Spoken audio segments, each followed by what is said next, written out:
Aphorism 17 Organon of Medicine. Now, as in the cure effected by the removal of the whole of the perceptible signs and symptoms of the disease, the internal alteration of the vital principle to which the disease is due,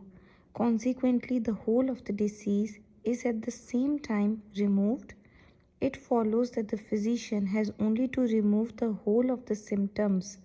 in order at the same time to abrogate and annihilate the internal change, that is to say,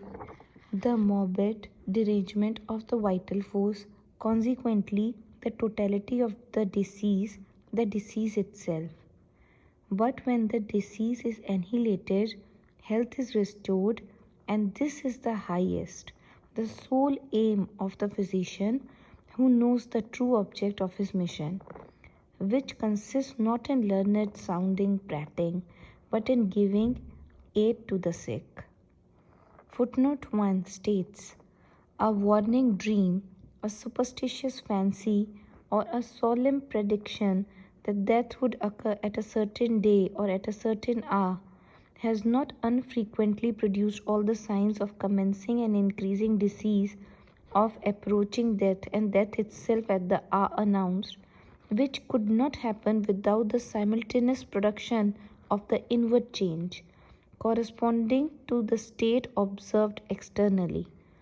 And hence, in such cases, all the morbid signs indicative of approaching death have frequently been dissipated by an identical cause, by some cunning deception or persuasion to a belief in the contrary, and health suddenly restored, which could not have happened without the removal by means of this moral remedy of the internal and external morbid change that threatened death. Footnote 2 states, it is only thus that God, the preserver of mankind, could reveal his wisdom and goodness in reference to the cure of the diseases to which man is liable here below,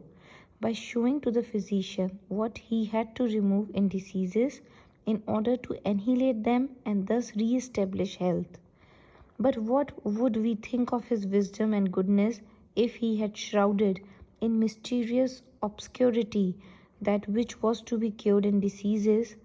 as is asserted by the dominant school of medicine, which affects to possess a supernatural insight into the inner nature of things, and shut it up in the hidden interior, and thus rendered it impossible for man to know the malady accurately, consequently impossible for him to cure it.